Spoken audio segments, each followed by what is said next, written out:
No one talks about it. So this young lady lays down, right? And I want you to, and I don't care if you know her, I don't care if it's her first visit to your office or it's her 300th visit. She gets treated the exact same way every time, the most important person in the world. And so when she comes in, the very first thing I'm going to do is I'm going to very gently raise her head up and pull the hair back and make sure she's taken care of every single time. Yes? Mm-hmm. Okay. Now, we're going to adjust her occiput on the left. I'm going to explain something else to you also, just so you guys understand. This is how I look at this. If you have a joint that's not moving appropriately, it's got restricted motion, and you put specific motion in it, is that a good thing? Yes. Okay. If that joint is moving and you put specific motion in a joint that's already moving and you put motion in it, did you hurt anything? No. Right? As long as you are specific with your line of drive and your contact, it is impossible to hurt anybody with adjustment. It's like saying, that's going to hurt my arm. I'm putting my arm in motion through proper range of motion, right? If the elbow is locked and it's not moving and I adjust it, now it can move, that's a good thing. If it's not locked and I do this, it isn't hurting. Does that make sense? The difference is, if you grab somebody's head and twist it real hard, then that's a different ballgame, okay? You follow what I'm saying? Okay, so we're gonna adjust your occiput on the left, okay? I don't know where you guys are going, you have to get where you can. Right hand, cups, very gently, I'm coming in. My fingers are under her occiput. I'm controlling her head with my right hand, okay? I'm turning her head very slowly, very gently, just like this, okay? See that? Her occiput is right here on the base of the hairline, on the base of the skull, right there, okay? Now, when I move, I'm not taking her head with me. Can you guys see? You'll probably have to come over here so you see. Watch. My fingers have got control. The fingertips are like this. My hand this is a chiropractic arch, it's locked. I'm coming under her skull. I'm gonna raise the chin. And I'm coming down, my elbow's down. My line of drive is I to S. Right there, straight up. Now, just because I've done this so much, when I adjusted her, and you guys will learn this with time, it moved a little bit, but it didn't move as much as I wanted it to, because she's got an atlas over here that's causing all kinds of stress on the upper cervical spine. And so the muscles are really tight. I adjusted the left so I could show it to you, but she's got, feel that? Yeah, that's her issue. So you get to be my atlas patient, so this is wonderful. All right, questions on the occiput? Yes, sir. Can you just show the chin thing again? So I'll do it from this side so you see. So see her earring? You know, your patients are going to come in, they're going to have earrings in, and you go grabbing like that, and you're pushing that in, that right there gets shoved into the side of her skull. She's not going to say anything. You're going to watch her little eye twitch.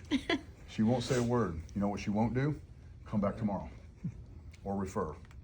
But if you are very careful, cup the ear here, and what I'm doing, my fingers are here, and I'm lifting the chin here. I'm taking the joint motion out of the occiput, not the neck. That's what I've got to impress upon all of you so much. No matter what vertebra you are adjusting, you take the joint plate out of that bone, not the area, right? I see this so much. I see chiropractors doing this. That disgusts me. That is not an adjustment. That is manipulation. That's how you hurt people. That's why we get this bad rap for causing strokes. I literally, and I'm not telling you to do this, but I literally had a patient who had bilateral carotid artery surgery. Still had the scar, still had the stitches in his neck. Migraine headache, his head was killing him, and I adjusted the atlas easily. It just moved like that. And I wasn't worried about him having a stroke, because I'm not stretching the vertebral artery, I'm not stretching soft tissue. I'm putting motion in that joint. So when I'm taking the pressure, or taking the joint plate out of the occiput, see her skull? That's what I'm taking the joint plate out of, not her neck. I'm not doing this. Yes? Mm-hmm. Does that make sense? Mm-hmm. Okay, I'm not going to spend a lot of time with it, but I want you to see. I'm going to adjust Elijah's atlas on the left. Cup the ear. Standing. Oh, here's another thing. You cannot properly adjust the cervical spine from the head of the table. You have got to get your body in motion in the line of drive of the bone. So you got to visualize. That's why you got to pay attention to your spine. Study that thing. Gosh, you got to know it so well. So watch. Cup the ear. I'm turning the head just like this. His atlas is right there, right there. Yes? Okay? I'm gonna bring my body over and I'm coming down. I'm taking the joint plate out of the atlas. See how it raises the chin? And then up through the atlas, not twisting the neck. You follow me? Watch. See how it moved? Up through the facet. This hand never moved. All it's doing is I'm taking joint plate out, it's holding it, and then I'm moving the bone. Yes? Questions?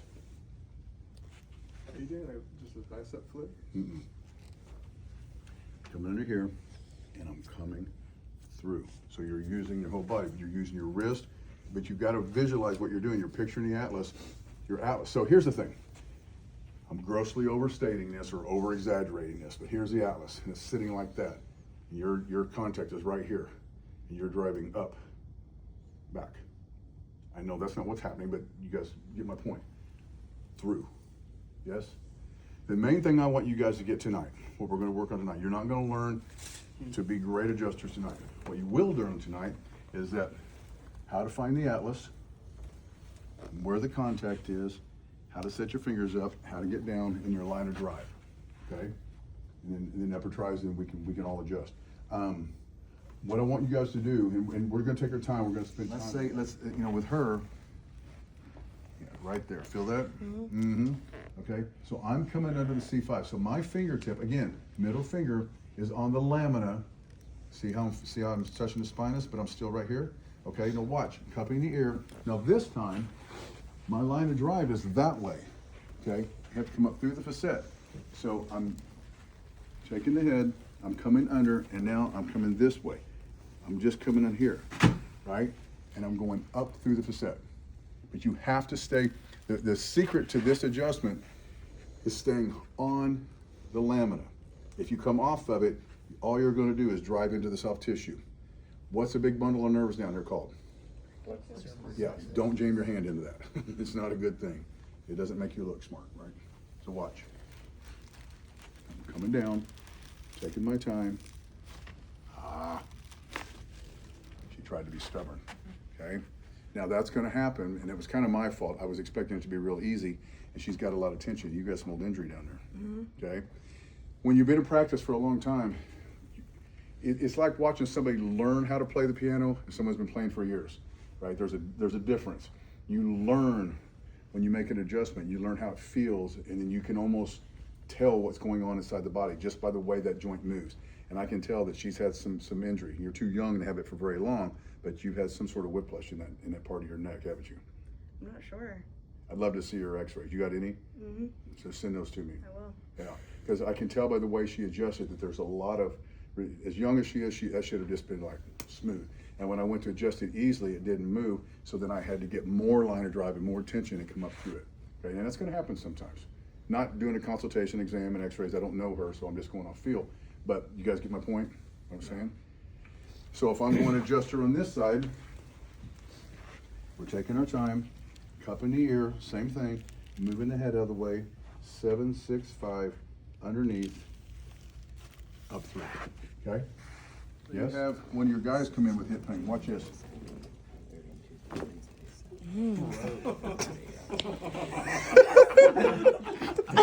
See my point? So here's what I want you guys, C5, C6 disc or anything up here, and you go pushing here, it's gonna cause it to bend right there and you're gonna hurt their neck. So be careful with that. Then on the CT junction, but yeah, you're still gonna do the same thing. When you get down here in the TL junction, be very careful. If you guys have ever been adjusted here, how bad does that hurt? Bad. Yeah, and what happens is you get these chiropractors that don't know what they're doing, and they go straight down, P to A. Well, follow the angle of the spine, the kyphosis, right? And so the facets are now sitting like this, and if you go here, you're just jamming them. So you got to get down underneath here and come up. Come up. Don't go P to A on those. Kidneys are right there, and your body wants to protect the kidneys. There's a reason the brainstem is where it's at. It's one of the most vital, organs of the whole body, right? God put it in the base of the skull, in the middle of the atlas, to try to protect it as much as possible. Well, the heart is pretty protected, The kidneys are right there, and they're very sensitive organs. And so when you go pushing right there, that hurts. I cannot tell you, back in the day, believe it or not, I used to actually be big, and I had, my paraspinals were about that big. I was deadlifting 500 pounds for reps of 10. You're not big now? No, this is old and wore out. I was walking around at 265 pounds. And so we would do 5 sets of 10 with 500-pound deadlifts. As a dumb kid, that's why my back hurts so bad today. But my paraspinals here were huge. And I would go get adjusted, and chiropractors thought they had to just slam it. And it's just dumb, it hurt, I quit getting adjusted. I couldn't get anybody to adjust me properly. And all you have to do, move the muscle out of the way, get into the facet, and set it. It's just real easy. And I'm giving you an extreme example, but to your point, he's not coming in. She's not coming in. I've had patients walk in my office, and you probably had these too. They do this when they come in under my door, and you're like, mother of God. 6'8", 314, 315 pounds, just a giant human being. And guess where they hurt? Lower back. And then literally they're laying here, and they're this high. And so you got to do this, right? That's what you're going to get. Okay, questions on thoracics, you guys? You got it? All right, so here's what I want you all to do, Tony. I want you guys to just come here, feel the base of the skull. Take your time. Gently, when you're palpating, you're not digging for gold. Like, I want you just to palpate here, find the atlas, right? And then I want you to have them pull your head up just off the table, okay? Feel those muscles. Okay, now relax. Now we're just gonna move that muscle out of the way and that one. So right there is the contact. Right there is where I'm adjusting, or right there. Do that first. Feel it, visualize it, understand it. Then lay over on your back. And then what I want you guys to do is come under the base of the skull with both fingers. When you come up, I want your skull sitting on top of the finger. That's where you know you're over the atlas. Does this make sense? Okay? And you're gonna come up anterior till you feel the atlas.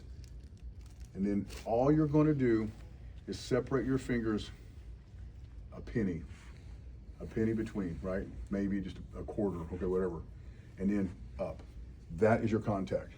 And then once you find your contact, turn the head slow, keep the head neutral, keep your finger on it, hand on, and then we're gonna set up, and then I'll come around. Dr. Haley come around, and Doc will come around. Make sense? Questions?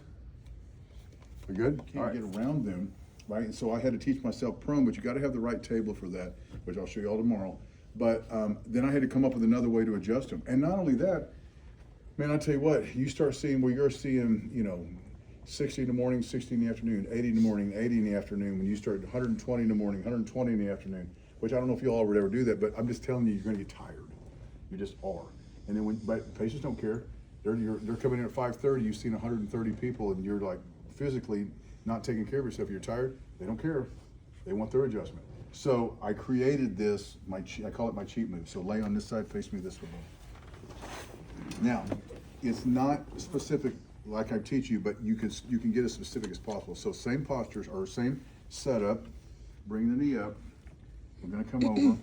Now, instead of doing this, right, I'm gonna take my forearm and I'm coming over here like this. My line of drive is still up through the facet. I'm going up, right? And I'm using my body, but instead of here, I'm using my forearm. Like that. Right? That was cool. Still through the facet. I'm here tight. I'm using my body.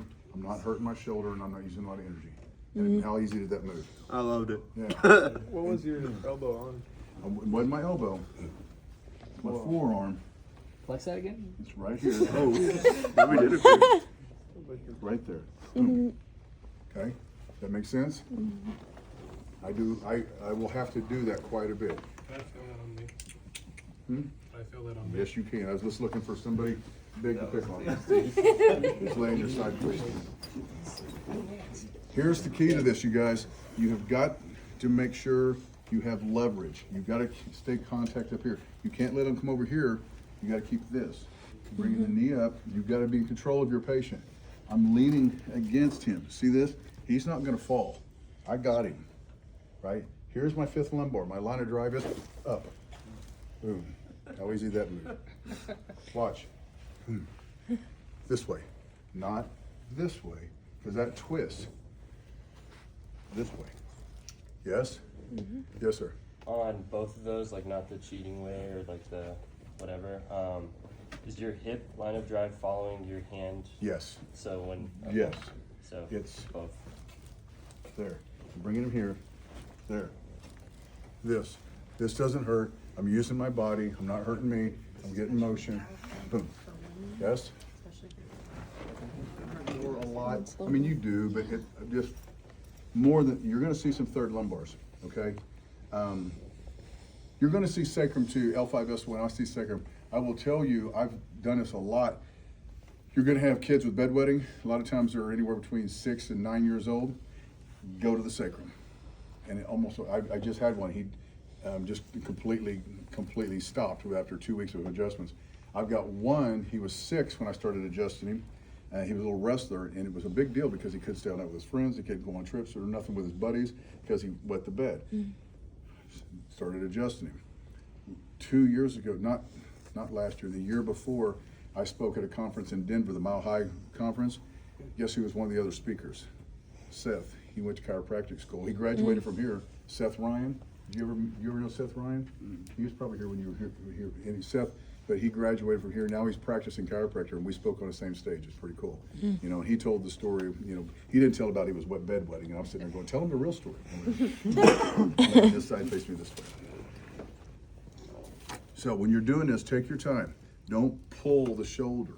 All right, you're going to hurt somebody. Just pull them off gently. Right there. Relax. See how much easier that is? Okay, now watch. We're going to bring the knee up. Now, we're going to get to the third lumbar. We've got to straighten the curve. Okay? L5, 4, 3. I'm coming under the third lumbar. All the way across. I'm leaning in. Elbows locked. Just that easy.